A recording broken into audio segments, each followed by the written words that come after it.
G'day guys, thanks for tuning in. Hopefully you can stick around for the next 6 hours or so as I try and cram as much of that footage as possible into a shorter time frame. Not sure how long just yet, but we'll see what happens.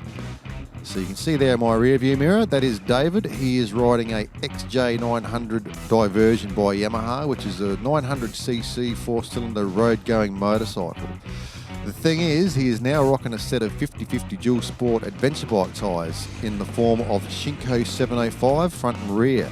So he's agreed to come out on some dirt roads. So we're going to basically try and make our way across to Mt Crawford and hit up as many dirt roads as possible.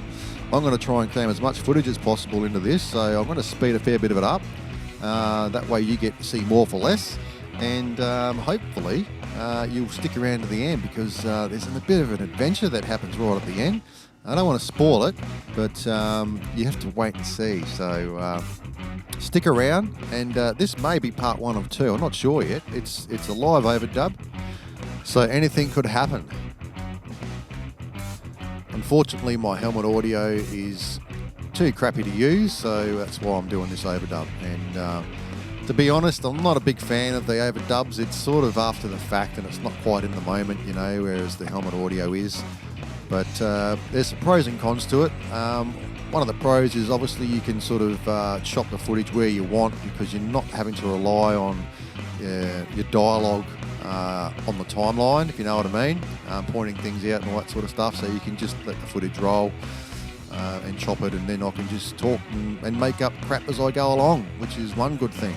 How good does that scenery look? I love this road. This is Blockers Road.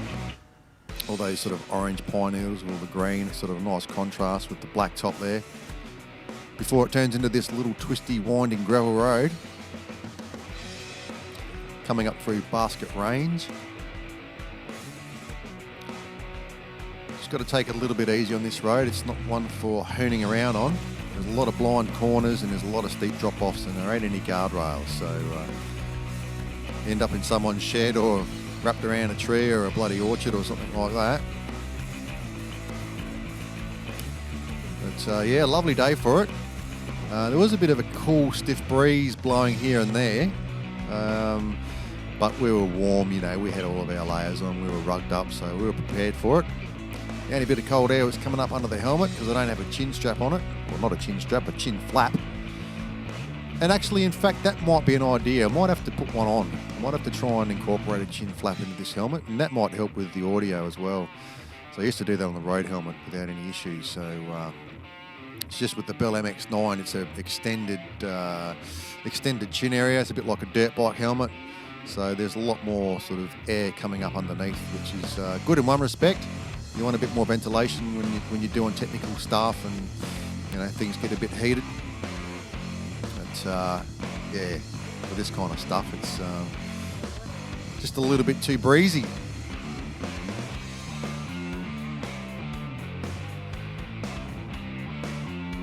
Look out, boy! It's the car drivers you've got to watch out for, mate. You know, they never see us guys coming. Although David out in front, he's got the high vis on, so he's got a high vis helmet and he's got a high vis vest. So he's our beacon, our safety beacon, if you will. You see that forest there on the left? There was a few little tracks in there. Ian and myself actually ventured in there, going back around about this time last year or just before. And I was on the Enfield, he was on the KLR, and we basically found a whole bunch of sort of muddy, sloshy tracks covered in pine needles and leaves and all that sort of stuff. So yeah, it was a little bit of fun. I actually think it was private property though, so I think we were lucky to get out without any sort of any trouble. There was a guy on a quad who was taking photos of us or filming us as we were leaving. So yeah, I was sort of expecting something to arrive in the mail or a bit of a knock at the door or something. But nah, mate, she was all good. So I think I was just being a little bit paranoid. But anyway, it does pay to be a bit careful and just sort of tread lightly and be careful. Make sure you're not in private property. And if you are in private property or in government property where you shouldn't be, well, you know, play it smart. Just, you know, don't get stuck and try not to be seen. I mean, there's plenty of these kind of roads around, but it's the bits where you can't get into, which is where you want to go, and it's like they're like little golden nuggets of joy. Once you find them, it's like, woohoo! Anyway, going to be coming up towards Fox Creek Mountain Bike Park, which is in a section of Mt Crawford Forest. The Mt Crawford Forest stretches over quite a vast area. It's not just sort of like one central area. So yeah, it's the northern Mount Lofty Ranges basically, where there's a lot of Forestry SA and some probably owned by SA Water, I'd say, maybe. I don't know. It's a bit like that down south. Wherever there's a reservoir, there tends to be sort of pine trees and stuff. Here we go. Here's the car park. That's Mountain Bike Central, Fox Creek. So if you ever go on YouTube and look up Fox Creek Mountain Bike Track, you'll see the gnarly shit that goes on there, man. It's way beyond me as far as any of my cycling attributes go. Got to be really fit because there's lots of hills. I reckon that's where one of those electric mountain bikes would be bloody awesome. Give you a little bit of a help up the hills, and then, you know. Anyway, we've skipped the blacktop section in between there and Cuddly Creek Road. So we're now on this one, which is, I keep forgetting the name of this bloody road, but anyway, this one will take you in between Cuddly Creek Road and Yamakwakan. And it changes name a few times. It's not just one continuous section, there's a few little turn-offs to the left. Basically just keep going left and then you turn right. It's a single track. When I say that, it's a single vehicle track. So yeah, one of those things too, not to ride around like an idiot. A few blind corners and that sort of stuff. It's in reasonably good condition. There's a little bit of pothole action here and there, but there's no real mud. I haven't really encountered any real slushy mud that we've had to go through. So the roads are pretty good as far as drainage goes. There's been a few vehicles out on here today as well, I noticed. And there were some kids, there we go, just seen them there in a tree, hanging around a tree. And so, you know, kids are out here mucking around. Haven't seen any horse riders. Oh, there we go, that was Fangio. Did you see Fangio then? He just came flying past us on a BMW 1200, I think. He wasn't in it for the scenery, mate. He was in it for the land speed records. Well, there's no reason to be riding like that around here, to be honest. I mean, these roads are very windy. There's the risk of oncoming traffic. Could be a bloody bit of livestock out in the road. Could be a dog come out to chase you. Could be kids on the road. You just don't know. So, you know, you don't need to go any faster than, say, 40 or 50. I mean, he would have been doing at least 70, 80.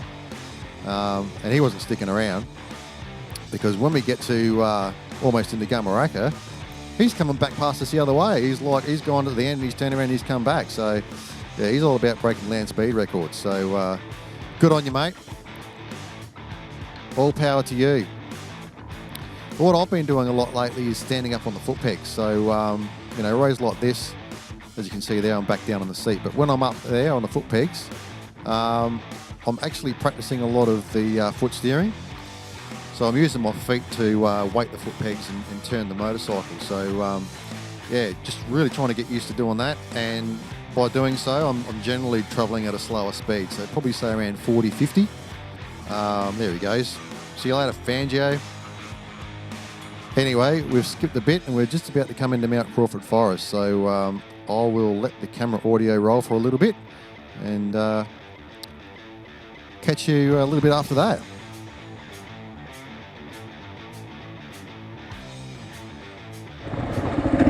Fuck, it's a big fucking mud pile there, mate. I don't know about that. Jesus. What about going through there? Go across there.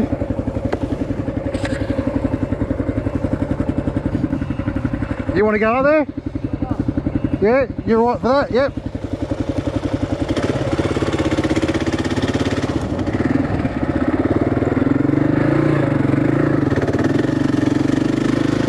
So, what we got here is pretty cool. I didn't realise you could come up here. So you can't go up there. We can go down here. Is he bogged? Is he... Oh, you're not stuck, are you? No, he's alright.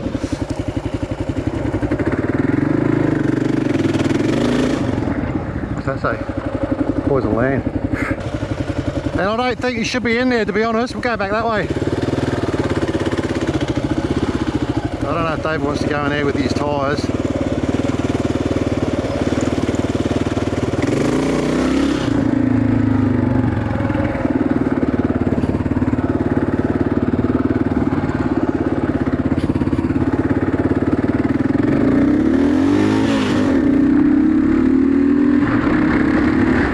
Maybe we can go in there. Maybe we can go in here. Let's go in here. I can see lots of tracks in here, so I don't know, we'll have a look. So here's the thing, I mean, you know, generally you'll see a lot of signs around the place that will say no motorcycles and no camping and none of this and none of that. Now there wasn't any of that on the gates there. And you can see there was these permapine posts without any chains there. So obviously there is access for vehicles that can access it. All right, so you can see that there'd be motorcycles going through there. There's some tyre tracks. Now I guess horse riders are out and around here, and there's probably people hiking and people on mountain bikes and all sorts of stuff. So, you know, you still got to respect and share the trail. All right, so yeah, you know, just ride accordingly. I'll tell you what, man, this is the kind of stuff I've been looking for. I haven't been able to find too much of this where you can actually ride inside a forest. So hopefully this is allowable and we can keep on doing this kind of stuff. This is pretty cool. I was going to say, I didn't see a sign saying no motorbikes, and there was no chains going across. Normally you see a sign saying no motorbikes, so I can only assume that it's okay. Yeah, but I reckon go in there. Oh, you lead. I want to get some footage of you. Yeah. Yeah, David was just pointing out that, you know, there was gaps in all the fence there along near the road as well. So, I mean, you can just literally just drive straight in. There's nothing stopping you. So, you know, unless they're going to put up big signs that say no motorbikes. But, you know, I think this is fine as long as you keep to the trails and you're not sort of trying to create single track in amongst all the bloody trees. I think there's nothing wrong with it, to be honest.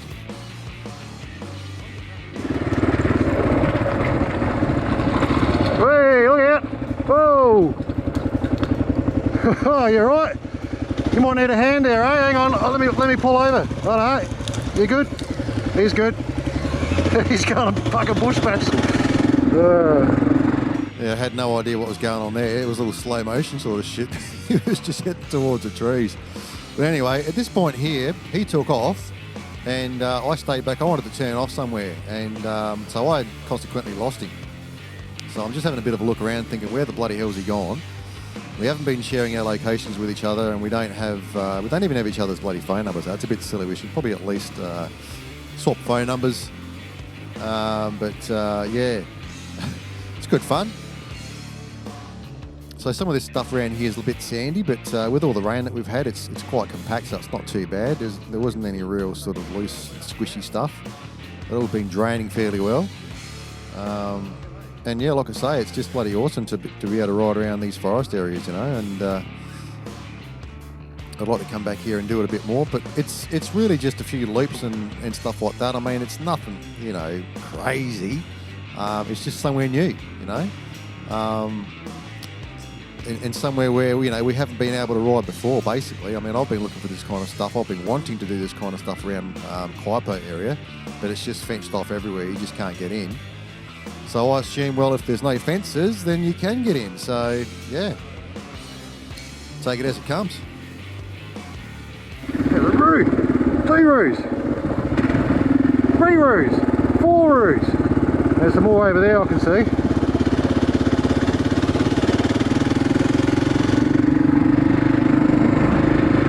Oh, he's a big boy. Look at that bastard. Jesus. Yeah, he was a big motherfucking kangaroo, man. Probably an old bastard, though. So yeah, there's a little bit of rocky stuff around the place. Obviously they come in and sort of just drop, you know, a shitload of rocks here and there, I guess, to try and stop the track from getting too muddy. You get ranges and stuff coming through here, and you probably get CFS, and I mean, these are probably just fire tracks at the end of the day. You've got a boundary there. Obviously there's someone's private property on the left there, so we try not to go past any houses, and I try to avoid riding too close to the roads. Now we're coming up to one here. Only because of, you know, a ranger might see us, or cops might see us or whatever it is. I don't know. I mean, you know, I don't even know 100% if you're allowed to be riding in here. So.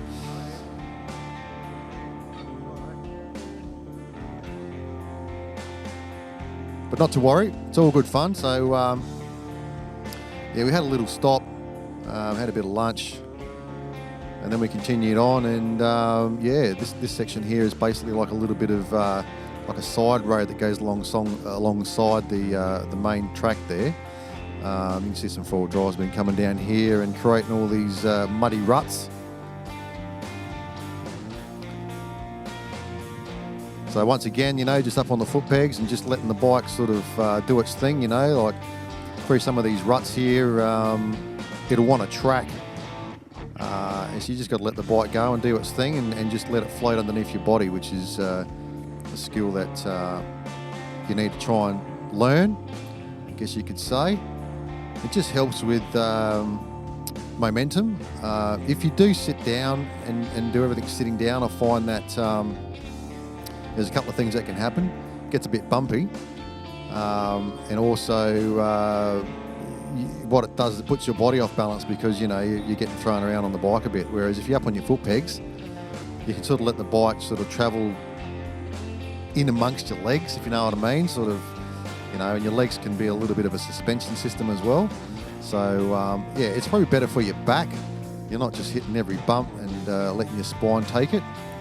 There's only so much that your bike suspension can do. So you definitely want to come back down here again and practice a little bit more of that.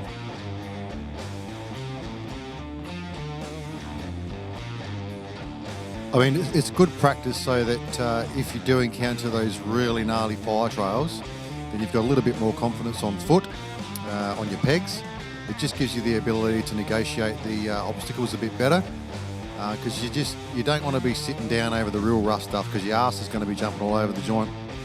And if you were going over like a small log or something like that, and you happen to do it at speed or whatever it is, I mean, if your back end comes flying up, it's basically going to kick your ass up. You're going to sort of get a bit of air off the seat, transferring a lot of energy into your spine. So I think overall it's better for your back, and also helps to strengthen your legs as well. So it's one of those things I didn't think at first you really needed to do, but the more I'm doing it, the more I can see its advantages. So yeah, I reckon if you've got a bigger adventure bike, try and practice a bit of the old foot peg work.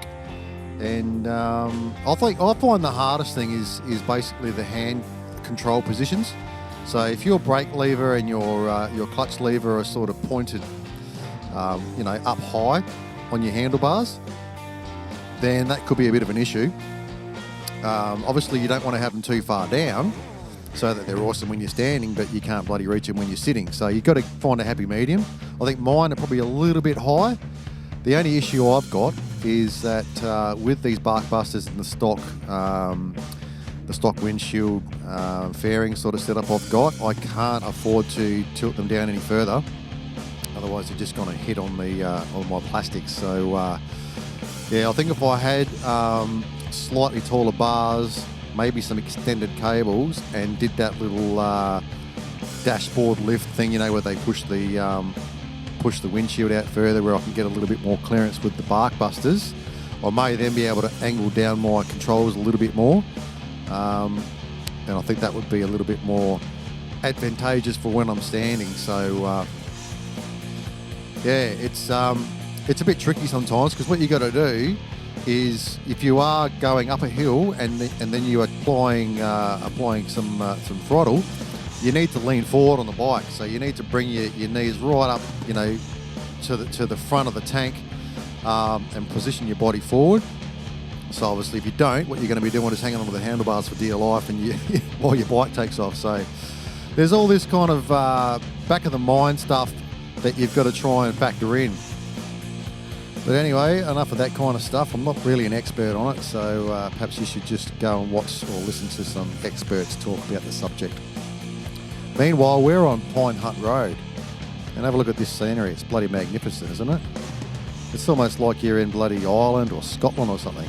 Got all these rock fences and bits and pieces. It's yeah, looks really cool. We'll slow it down for you so you can get to see it a little bit more in its natural form, and not the hyper sped up version. But, this stone wall apparently was erected by convicts, David tells me, back in the day. So community service back then, well, it probably wasn't even that. It was probably, right, you're in the jail and then you got turfed into a van, you got brought out here with chains all on your legs and bloody bound together and told to erect the wall. Who knows? These days, community service, they go around and pick up bloody papers out of cemeteries and stuff like that. And there's a guy that sits in a van all day and everyone's just sort of having a big chin wag as they're walking around. It's like they're just having a bit of an outing, a bit of an excursion.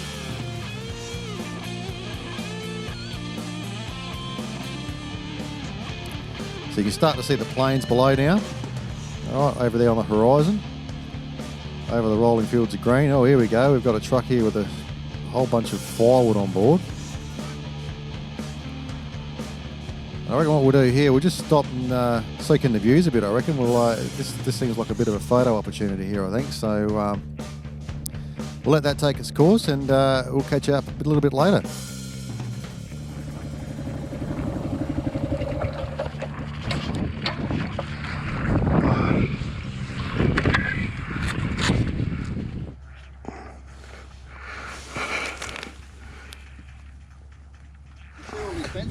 Fucking this road's awesome. Yeah, I don't know if you know these fences, I think all laid by convicts. Oh, by convicts were they? Yeah, the whole place. That's what they should be doing with them these days, mate. They should be fucking getting them out here, mate. They're all riding around fucking minivans picking up papers from cemeteries.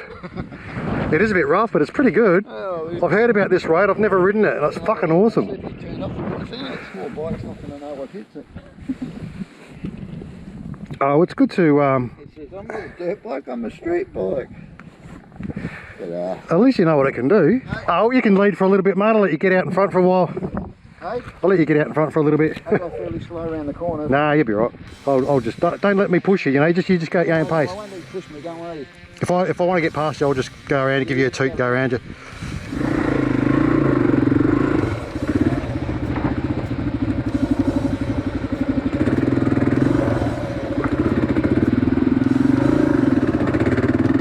Right, David out in front for a little while.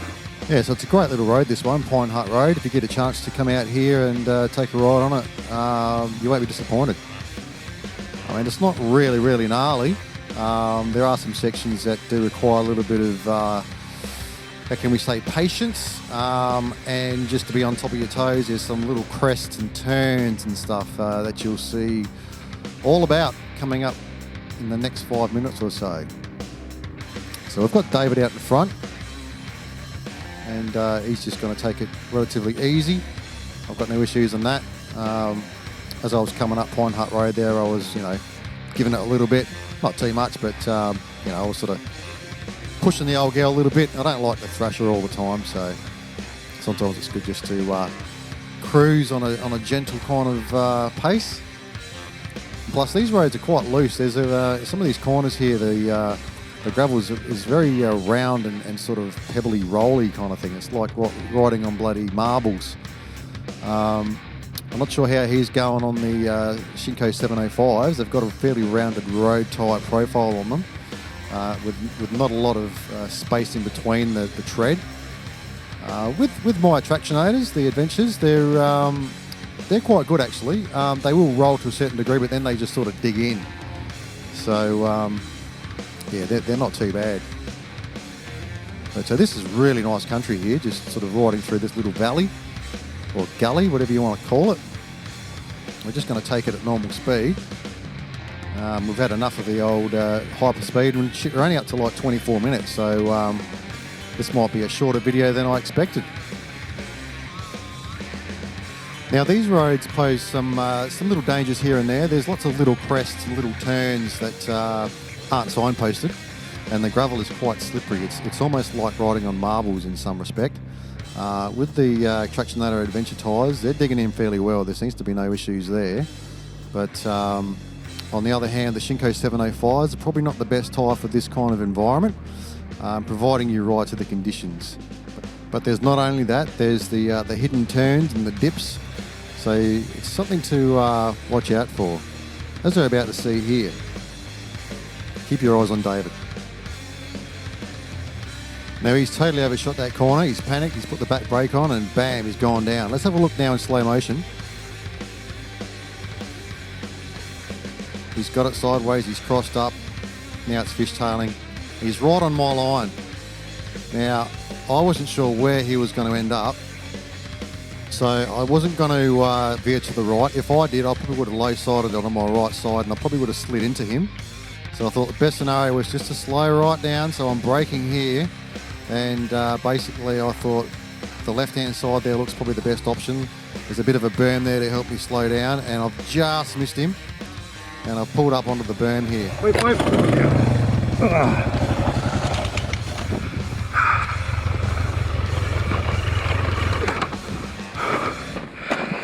Oh shit!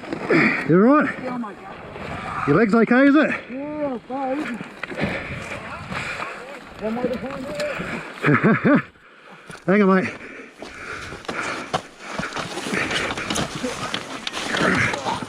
Oh, busted blinker. There we go. There we go. Busted blinker. You good? Oh well. Oh.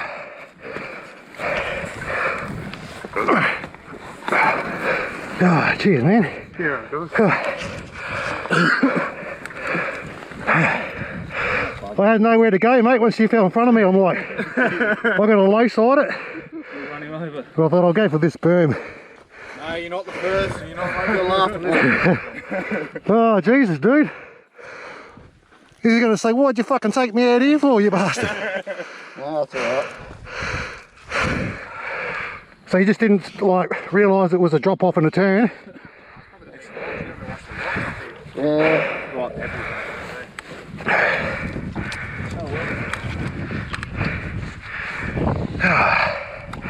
It's all part of the fun, eh?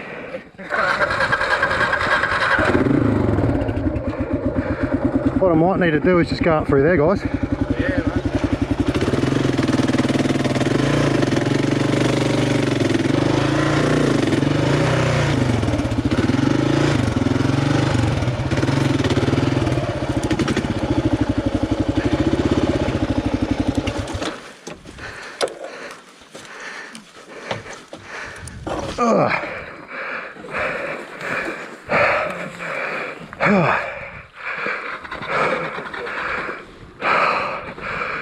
You've lost a bloody... You've lost a light there. But with that one as well. Yeah, that would be right.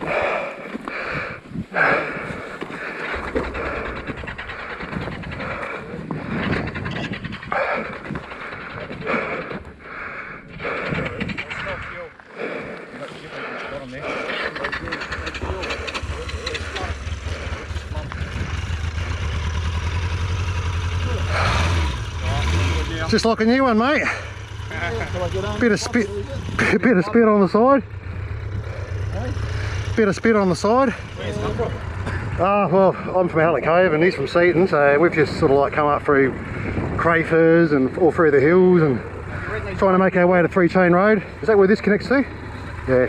Yeah. Is there any water in any of the crossings, or is it all dry? No, it's all dry. Okay. Alright. What do you want to do, mate? You want to head home? I'll keep going until we get some bitumen. Yeah? Oh, because what we'll probably do... Come over sleep for a bit if you want. You know, come over sit down for a bit if you Oh want. no, I'm fine. I'm alright. I've had a lot worse than that. How much further is the Three Chain Road? Oh, man. Alright, and then we'll just turn right, then we'll get back on Angus Valley. Not too dangerous from here on. Yeah, Yeah, you'll have to go back into town to get the bitumen, so... yeah. Yeah, that's fine. That's right, we'll get Angus Valley Road at the end of Three Chain, and that road's not too bad. Not as gnarly as that. Alright, did you want to find your other light? Hey? Did you want to find your other light? It can't be too far. There's bits of it there. No, your little LED one. Oh, they're only about $10 a pair, so Okay. I wouldn't worry about it. Alright. I'm more worried about the indicator. You have to use hand signals, mate. Hey? You have to use hand signals. You alright, mate? Yeah, I'm fine. I feel like a prick now. Don't worry about it. Because I said, oh, you can go out in front for a while. I was quite happy following them. And I thought to myself, oh, he's not setting a bad pace really for a road bike. Probably the road to have road bike tyres. But yeah, when you get on these pebbles, man, there's not much you can do. Coming down further here, 'cause it's real rocky through You need knobbies to get grip in this. Oh well. Yeah, you were sort of there. I'm sort of thinking, where are you fucking going? So I'm like, oh well, fucking here will do. I panicked. That's a good little stop. That was the problem, I panicked. Yeah, I looked at that line, I didn't see it, you come off there. Where did you came down here, didn't you? Would you slide out here? Yeah, here. And then you would have, it's probably like gone over here somewhere. All right, let's take another look. So you can see he's gone over there. He's probably got a little bit of air. All right, he's come across too far over on the left. He's hit a bit of the loose stuff. There's a bit of a camber and a turn, and it's dipping downhill. So he's light on traction as it is. He's locked it up. He's fishtailed. He's banged into the berm. He's swished back around. Down he's gone. Unless you lost it further down somewhere else. Yeah, it might have came off somewhere else, mate. Just dropped off. They're only cheap, though, you said, so. I just have to sneak it in the shed, mate. The boss doesn't see it. Just hit it with a hose as soon as you get home, mate, so it looks darker and shinier. I'll stick it in the shed. Hopefully she won't see it then. All right, maybe I'll let you in front, okay, in case you stall it and breaks down or some shit. Be fine. You'll be all right? All right, I'll keep an eye out for you. Yeah. Cheers, guys. Hey, what a bunch of cool lads. Yeah, it's back, mate, just come back. Yeah, just come back. Good old country boy hospitality, eh? Helped us up with the bikes, offered us a little bit of a rest stop if we wanted it.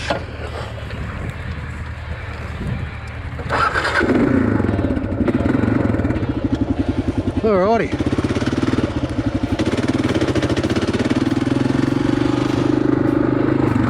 Well, fucking that's going to put a damper on the day, isn't it? Oh, just slightly. Yeah, I feel sorry for David. You know, it's first time he's come out with me, and yeah, he's gone and bloody put the bike down on the first day. So rather unfortunate, but it was a set of unfortunate circumstances when you think about it. I mean, that turn was, you know, it was almost like a blind turn. You had a crest, you had a little bit of cattle grate there, which you know, you would have probably created a bit of a traction loss just there if a little bit of air, maybe just also with the metal bars there, you know, just sort of vibrating the back wheel, so probably not getting it onto the dirt as hard as it could. And then you're in the loose stuff. Once you're in the middle, then you've got the camber going off to the left. It's a right-hand turn, and you're going downhill. So combine that with the weight of his bike and the tyres that he was running. Yeah, it just turned out to be an unfortunate set of circumstances. So just taking it easy at the moment, because I don't want to push him into trying to come down too quick. There's still a lot of loose stuff here. And yeah, we're not quite at the bottom. We've still got a little ways to go, a couple of Ks I think, before we hit 3 Chain Road. But I really want to hit 3 Chain Road, although there isn't any water crossing, so I'm a little bit disappointed. Like, I didn't want to encounter a shitload of mud, but I just wanted to have a little bit of a water crossing to go through, because there was a couple of creek beds I know that go across that road. So not to worry, we'll catch you up down the bottom of the hill, eh? Just have a bit of a stop here for a minute. Just make sure everything's in good working order. Oh. So that's the road we've got to go up there.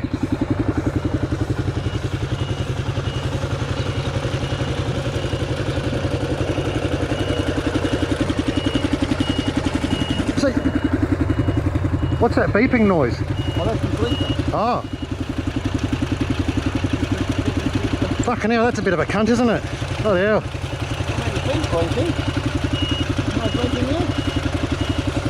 Nah, she's not flashing, mate. I reckon, yeah, one of the wires has come undone. Oh, okay. I don't know if you want to, probably going to replace the whole thing anyway, aren't you? Oh, yeah.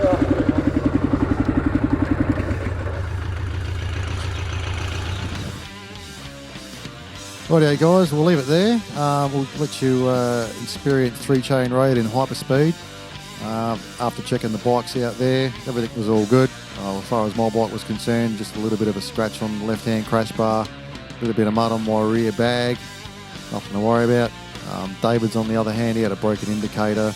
He'd lost a driving light, which I reckon vibrated off somewhere further back from before the crash, because it was only like a really sort of thin bit of tin bracket that was holding on there. So I could see the other one was starting to tear. So it won't be long before that one drops off unless he upgrades his brackets there. But yeah, he's got a broken indicator. Left-hand side of the fairing is all scratched. The little bracket that holds on the fairing with a screw, it sort of popped out of the hole. It cracked and bent the bracket back in somewhat, so the fairing was pushing up against his fuel tank. So we whacked a little bit of gaffer tape just in between it to stop it from scratching the paintwork on his fuel tank. But it's one of those things. He's going to claim it on insurance, so yeah, get it in working order. We'll have to get some bloody crash bars welded up for it, mate, if you're going to bring it out on these roads, mate. Either that or, well, look out. Kitty's on the bloody quad there, mate, on the wrong side of the road. So there you go. Pace to ride appropriately, not like a dickhead and hooning around everywhere, because he could end up with a little collision just there. But just off to the left there is a little bit of single track, which would have been nice on a smaller dirt bike. I don't think I'll bother taking the KLR and stuff like that, but not to worry. So these roads are, yeah, you can see there's a bit of dried mud around the place. I reckon it would have been pretty sloshy, mate, in the wet. So yeah, I'm glad it's dried out somewhat, but I'm a little bit disappointed there's no water around, because just coming up here, there's a nice riverbed, creek bed. All those rocks there, and each time I've been through there, mate, there's never been any water, so yeah, you don't even get to give the bike a wash. Anyway, yeah, this road will take us out to Angus Valley Road, which is hardtop. I might let a bit of that run. It's quite a nice, smooth kind of road, twists, and it's going uphill, so yeah, I might even let some of that video run as well to give you a bit of a look at that. And then, yeah, I'll probably cut a shitload of it out. Might just put in a couple of dirt sections that I've traversed between there and home. But, yeah, I think David peels off at around about Mt Pleasant, and I continue on south and basically head through Mile or Harndorf and Mile or and that sort of thing to get myself home. But in between here and there, we've got to traverse Angus Valley Road. So we'll take you up the hill here in hyperspeed. This is a great road. It's not quite as smooth as the Stott Highway, but it's very similar in the fact that it's twisty, great scenery. Stott Highway is probably a little bit more twistier than this, and it also has a bit more of a rockier scenery. You've got a lot of those stone fences like you see on the left here, a lot of the way along, and it's not as green. It's more of a rocky, those big granite rocks and all that sort of stuff. So yeah, you can see over to the Murraylands and stuff as you're coming down the hill. But bit of a stiff breeze blowing today as well coming up here. Helmet was getting bloody bashed around, and some parts I ducked right down, you know, to try and get the wind flowing over top of me. But yeah, there's only so much you can do, mate. It's not exactly a sports bike. Righto, so I've just cut a big section of video out. David's already left. He's veered off from Mt Pleasant. I've come back in through the Woodside area, come out to Harndorf, and now I've just turned left and I'm veering under the Southeastern Freeway, making my way over to this water crossing, which is sort of around Mile or Bridgewater, so to speak, in that sort of area. Lots of potholes on this road, and lots of sunlight beaming directly into my eyes. Now, my helmet, even with the little sun visor on it, hasn't proved to be that effective, to be honest. Maybe in the summertime it might, when the sun's a bit higher, but this time of year, mate, the sun is very low, and yeah, unless I tilt my head down and look directly in front of me, I'm not really getting too much shade out of that visor on the MX-9, so that's rather unfortunate, but there you go. It's not the end of the world. The last time I came down this road was in the opposite direction. I was with Ian, and we'd gone through the water crossing, and bloody carload of cops just pulled up as we got through. And I wasn't hanging around for it, so I took off. Seen another cop car on the way out of there as well, so I don't know what was going down that neck of the woods, but Yeah. There was a couple of four-wheel drives and someone taking videos and stuff at the water crossing. So I don't know, maybe someone was complaining that the four-wheel drives are coming in and wrecking the roads, because as you can see, there's some bigger tired ruts that have been made by four-wheel drives on this road. And every now and again you can see where they stick big rocks or big logs over the way there so to stop them from coming through. So there's certain sections that, you know, they just get totally knackered. You've also got the erosion, as you can see there. I mean, the water starts running down the hill, so, you know, last thing you need is, you know, four-wheel drive sitting in there, bloody spinning their wheels and digging it out deeper to the axle. So maybe that's what their complaint was. I'm not quite sure. So there's another four-wheel drive here parked, so I don't know what's going on there. I'll have a look down the bottom of this steep embankment. So it's the first time I've actually come down this side of the creek. So it's a lot steeper. Looks a bit muddy, some erosion there and a rut. Oh yeah, looks like they're digging up some stuff, or maybe looking for bloody tadpoles or something, who knows. And you've got this little bit of a lagoon. It's always got a bit of water in it and a bit of ballast on the bottom, so it's a bit rocky. It's only a couple of inches deep there, but it always seems to be some water in there, so it must sort of flow back around from the creek there. You can see a few more sort of erosion ruts happening there on the dirt. Anyway, what we're going to do is skip to the last little bit of dirt section on the way home, which was Coat Road. It's only a short section of road, but nonetheless, a little bit of dirt. After that, we'll be home free, I reckon. So this is Coat Road, and it's just a small section of road in between Pole Road and whatever that road there was I just came off of. Can't quite think of the name right now. But yeah, it's just a little fire track by the looks of things. It's got some erosion there, some ruts happening from that. Seems to be a lot of dolomite that's been laid on this track, so the drainage isn't too bad. There's no real soft mud or anything like that squishing around, so that's all good. There's a lot of loose rock though, and some leaf litter and whatnot, but yeah, it's a nice little section that I like to traverse when I'm in the area. Got to get them while you can, mate. Yeah, so it's pretty diverse when you think about it, what we've got close by to Adelaide. So get out and get amongst it while you can. And if you've made it this far, mate, look, I thank you very much for putting up with me and watching it. It's almost 45 minutes, so I've almost nailed it with my original time slot that I said I'd try and fit it into, so that's all good. If you like what you see, give us a thumbs up, and if you don't, give us a thumbs down, and also give us a subscribe, and you get to see any other videos I put out. So until next time, shiny side up, rubber side down, and keep on quacking. Ta-da!